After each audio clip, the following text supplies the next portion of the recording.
Hello, and welcome to Minding the Forest, a podcast of the Louisiana Forestry Association. I'm your host, Jeff Zeringue. In Minding the Forest, we'll talk about sustainable forestry, how important forests are to Louisiana and its economy, as well as issues in the forest products industry and how forests benefit everyone.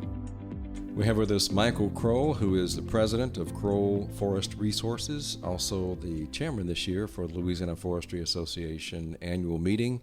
Michael, great to have you with us. Good to be with you, Jeff. Let's start out with a little bit about the Kroll family. It has a long history of being in the forest products industry in Louisiana, and particularly central Louisiana. So tell us a little bit about yourself and your family. Sure, absolutely. So we're exciting year for us. It's 130 years. We started in 1892 right here in Longleaf, Louisiana, just 4 miles south of our office, which is where our first mill was built. Began just a simple operation, began acquiring timberland over the decades, and we've been fortunate to be able to keep it going until today. This is the 5th generation, so I'm the 5th generation to be able to work here. We are 100% still family-owned, family-run, and family-governed.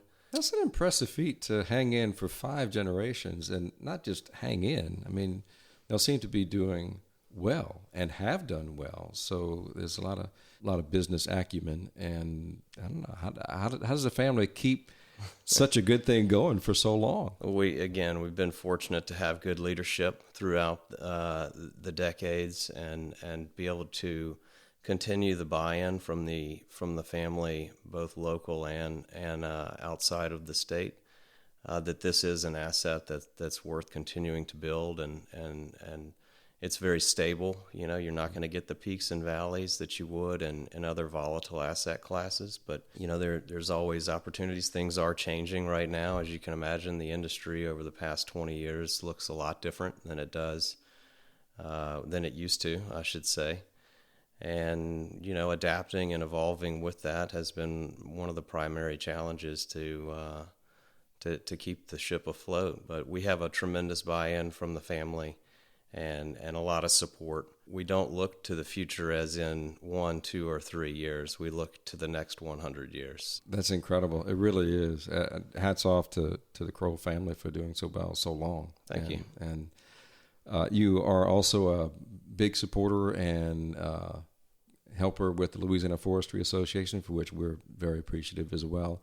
And you took on the task of being the annual meeting chairman this year. Sure. So how has that been for you? It's been good so far. Excited to get everybody back together again. You know, it's been a few years since I've actually got to see some of these folks again. It's one of the rare opportunities where people from around the state and even out of the state get to come and do some networking and you know, get up to date with everybody's actions, what they're doing, what they're thinking, and it's a good opportunity to also relax and have fun. It's an exciting time, it really is. And in Louisiana, we were talking earlier about the facilities that are coming to Louisiana, 3 mills that are going to be built over the next several months. One that was an idled mill that has restarted now. There's a Canadian connection with each one of them, it seems. So it seems as though Louisiana is now getting some attention that other areas in the South have had, and we have a good wood basket to offer them. I would say it's about time, to be honest with you. We do have a great wood basket. It's underserved as far as competition goes, and it's great to see these companies come in, make big investments, look to the long term, and I think it will, you know, strengthen our stumpage markets for sure. It'll be better for the logging capacity. It'll increase jobs there for example, and you know, just to continue to put Louisiana, you know, on the up and up, and finally get to catch up with some of the other states to our east. Looking at the annual meeting, like you said, it is a time for a lot of networking, a lot of reconnection with friends that have been, I guess, Zooming is a verb now. I guess so. And it doesn't mean going down the highway. That has been, I think, a challenge over the last couple of years. I know for us it has been. I don't know about for you guys.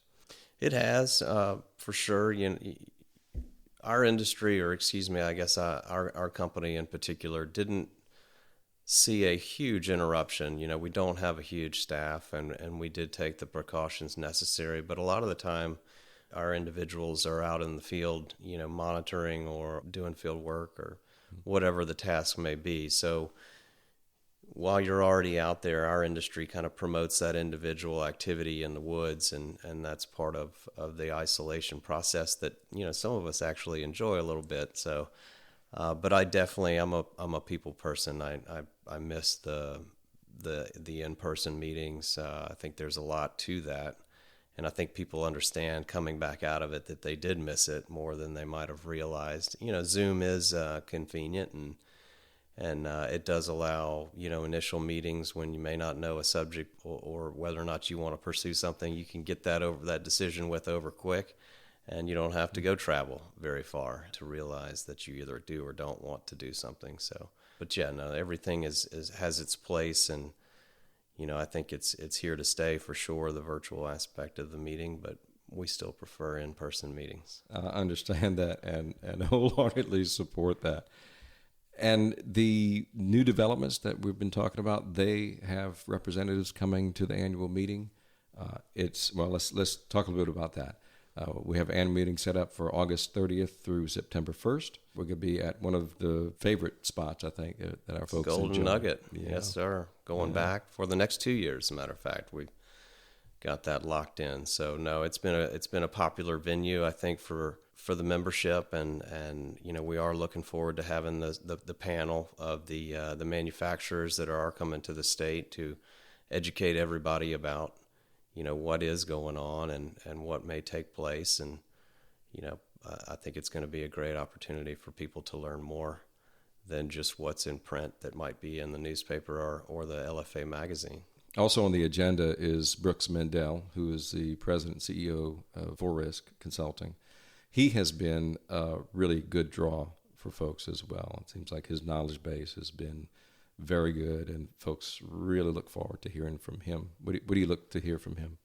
Brooks, a numbers guy. He's a friend. We've known each other for a while, and I always like to listen to the statistics that he throws out. It's just an opportunity to maybe get in the weeds a little bit more on markets and opportunities where he can forecast a little bit for us, maybe with the incoming mills and with the volume that may be moving around and the competition in the marketplace, which is healthy. He could, hopefully allude to some price increases would be great from a landowner standpoint on the stumpage side. I think it's going to be a good opportunity for everybody to see that timber is a part of Louisiana that's here to stay. And that part to stay is oftentimes, in many communities, the lifeblood of rural areas. That's one of the aspects of the landowner market that has seen the most pressure is the smaller landowners. And I think with the addition of these mills, those landowners that may be more rural will be able to put their foot in the market better than they had previously with the competition. So I think it's an opportunity for that as well, for sure. I think some of the mills are scheduled to come online as early as next year. How long do you think that will start to impact down to loggers and landowners? I think you're going to see it fairly quickly. I don't know, to be honest with you, because in the 20 years that I've worked here, we haven't had a mill open in our market. I guess let me pull that back. We had the OSB mill at Pawnee. However, I think that's yet to be seen for me. I wish I knew the answer to that question. But I would think it would be fairly rapidly. And the logging force to feed a mill like the ones that are coming in, these are all big projects, and they will require a lot of raw material to feed. And I think the logging force and the landowners will see that fairly quickly. And hopefully, maybe, if we're getting noticed, we can get a few more things down the line. We'll have to wait and see what the future brings for us. I think there's definitely still opportunity here for more manufacturers to take a look at this wood basket. Is that the biggest challenge for landowners? I think so. That's what keeps them owning land and able to pay the taxes and justify holding that timber asset for the long term. But the regulatory environment, the regulatory creep, as we say, they may present regulation that doesn't seem very bad, but it may open a door for an opportunity that you did not see, and it creeps over into to something that's adverse to the landowner themselves. So the regulatory environment is something that we watch pretty closely. I know LFA does, and protecting landowners from policy that's created by people that don't understand our business. They don't understand what it means to be a landowner. They just think that because they're told this is better for the environment, this is the way it should be. It doesn't always make sense. So, something that I've noticed, there seems to be stress between those who perceive landowners to be these huge mega corporations, and when there really are mostly family-owned businesses. Most of the timberland in the United States is owned by small family landowners. Yes, that's correct. I don't have the statistics right in front of me, but the percentage is pretty drastic. The industry has changed from the landowner standpoint. The vertically integrated companies, divested their lands back in the 2000s, and TMOs and other investment companies, REITs, have changed the landscape for industrial or commercial timberland ownership. Family landowners such as ourselves, as part of a national association, and that we only recently joined within the last 7 or 8 years, really opened my eyes to make me understand that there are a lot of other families like ours that exist across the United States that still care a lot about being good stewards and continuing that and take a lot of pride in it as we do. So let's bring it back to the annual meeting. So we have Brooks Mendel that's going to lead off the general session, then the panel of the companies that are bringing facilities to Louisiana, Interfor, which recently turned around the old GP mill that was idled because of the pandemic. They're up and running. Hunt Forest Products is in their second venture with Tolco Industries out of Canada. They will construct a new state-of-the-art mill just like the one in LaSalle Parish in Taylor, just off of I-20. I think it's Teal Jones that's building a plant in Plain Dealing in Bossier. And Camphor Southern Pine will be building a lumber mill in the DeRidder area. So it's kind of spread out between north and southwest Louisiana. So the afternoon for the landowners will be Tim Foley, who is the director of Southern Group of State Foresters. He'll bring a good perspective on, the alternative markets as opposed to just selling timber, what other things may exist for landowners to be able to generate revenue through carbon programs or ecosystem services. Has Crow looked at carbon sequestration as a viable option for the business? We have looked at it, and we have gone down that path a little bit. We haven't found the right exchange that makes us comfortable with it, but no, it's definitely on the horizon. I do think it's a great opportunity. It's still so new, though. It is new. It would be difficult, I would think, to make snap decisions on whether to pursue that. I agree, and you do have to think about exactly what you're signing up for. Mm-hmm. We again pride ourselves on having flexibility. We don't like to be tied down to anything. To be honest with you, we like to reserve the decision to be able to move the way we want to move, and with carbon programs, you do have to commit. It is typically a little bit of a longer term. I know NCX is the one that has the 1 year time horizon, but some of the longer programs that exist out there, 15, 30 years, 100 years in California, wow. That's beyond our desire at this time. There are some fun things too, though. Do you play golf? I do play golf. Okay. Are you going to play in the tournament? I'm absolutely going to play in the golf tournament. Okay. So that's happening on Tuesday, the day before the meeting kicks off, and that's also in tandem. If you don't play golf, you can also go to the Sporting Clay Shoot, which is going to be at 3D Shooting Center, which is just north of Oberlin. Great facility, and it's going to be a lot of fun for those folks as well. Also for the meeting, which is, I think, fun for a lot of folks too, at the membership luncheon on Wednesday, there will be an honoring of the Tree Farm of the Year. And the Crow Family Tree Farm is something that y'all find near and dear to your heart?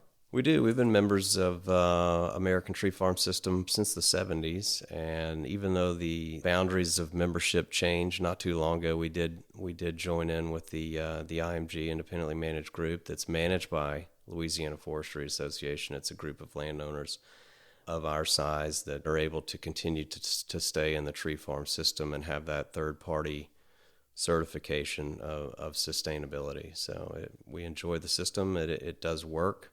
Buyers of our timber enjoy knowing that it is third-party certified, and it is a value to them, so it's a value to us. It's primarily market-driven as well, where the end users are putting that on the mills, and then the mills are then putting that on the landowners, that they do want that certification standard. So it's really an end user driven sustainability program, which for better or worse, that's what it is. On Wednesday night, we will have a celebration of the outstanding Louisiana logger and some entertainment. We do, and hypnotist. A hypnotist that entertains. That's always fun. Eric Cand, if I'm saying his name correctly, is going to be hypnotizing some of the guests there, so that should be interesting. Will you volunteer? I probably will not.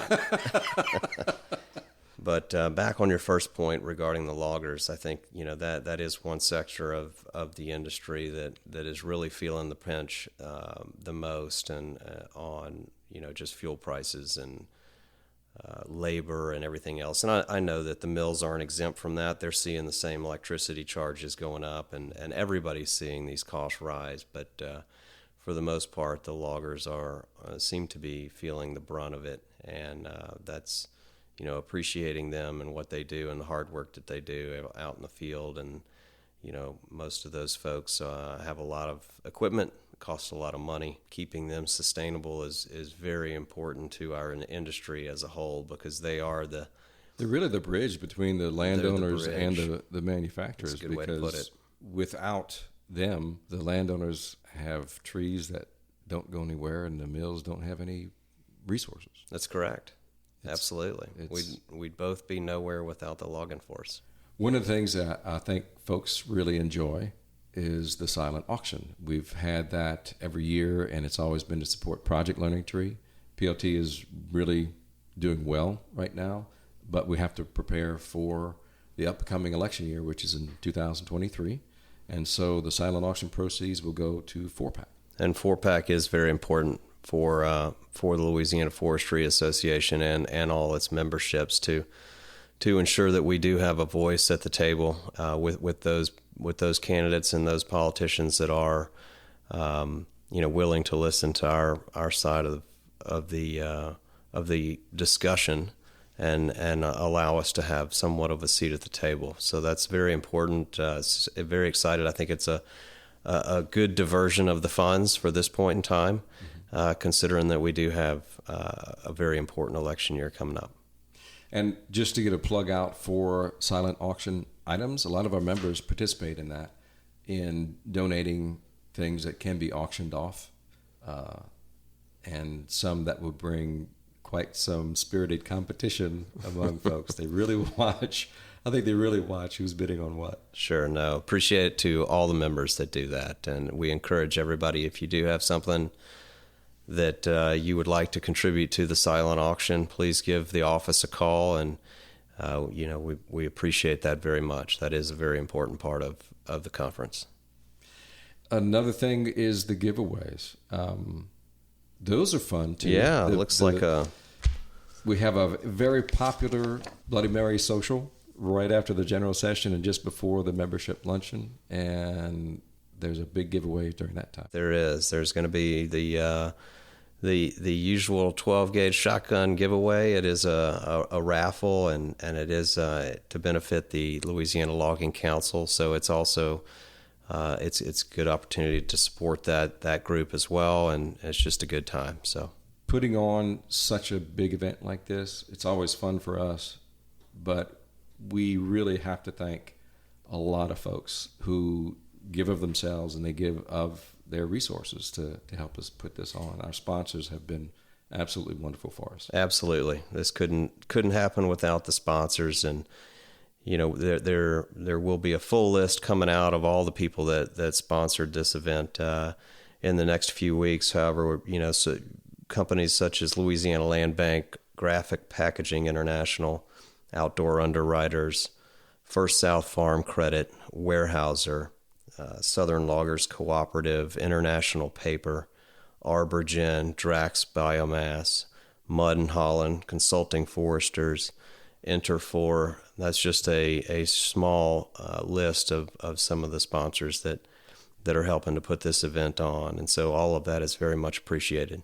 On Thursday morning, we will wrap up the meeting with Lauren Scott, who is always entertaining and very knowledgeable economist, formerly with LSU. Always excited to hear Lauren speak. He's a good man and has done a great job in the past meetings of giving a good macro and micro snapshot of where our state is. It's unfortunately, our state's not always in the best position, but hopefully, we'll continue to change that and make some strides. And I think seeing the manufacturers come in is one of the first steps of getting this state turned around. We need more jobs here, which in turn generates more tax revenue, which creates better infrastructure, and it all has to start somewhere. So, it's an interesting point. We never talked about the tax part of it, but when construction happens, that's a lot of taxes in the purchasing of materials, a lot of taxes in construction workers that are earning salaries, and then just the employees that will be operating the mills, those taxes. They buy things, they will pay sales taxes, they will pay income taxes. So that's a huge boost to these rural communities. But also for the landowners, you're paying severance taxes as well. Correct. And it's all of that combined. It is my hope that the politicians make good decisions and spend it wisely. I think that's our hope for everything.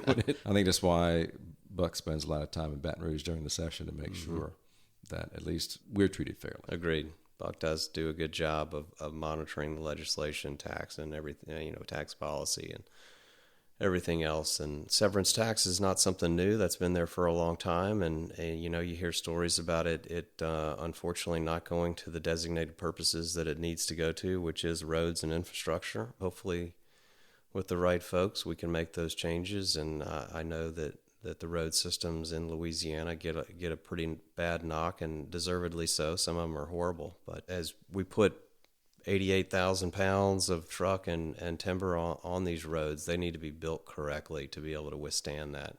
And that's one of the unfortunate circumstances that a lot of them weren't ever built and or maintained correctly. In addition to that, in the infrastructure, I think, is also all those bridges that we've had trouble with. Some bridges that I remember talking with Jack McFarland, who's representative in the House of Representatives in Louisiana. He's also a logger, and he has to change his routes just because the bridges can't handle the weight of the trucks that would be hauling to the mill. And Absolutely. That adds more costs to the loggers. It does, and we have that circumstance going on right now. As a matter of fact, we've got not only our loggers but our foresters who have to drive a considerable amount out of the way because of a substandard bridge, and those are issues that impact everybody daily across the state. I guess one more thing to close up with the meeting: if you have folks out there who might be on the fence whether they want to go, whether they want to not attend the meeting, what would you tell them? Come on, it's going to be a great time. It's always fun to, again, get together. Golden Nugget is a great venue. Golf course is great. We've got a great lineup of speakers, and it'll be good to see everybody once again. Michael Kroll, president of Kroll Forest Resources, thank you so much for joining us. We appreciate it. No, anytime, Jeff. Thank you for listening to Minding the Forest, a podcast of the Louisiana Forestry Association. If you'd like to learn more about sustainable forestry, the LFA and its programs, and how you can be part of an organization that supports landowners, loggers, and wood manufacturers in the state, go to laforestry.com. And remember, at the Louisiana Forestry Association, we're minding the forest for you.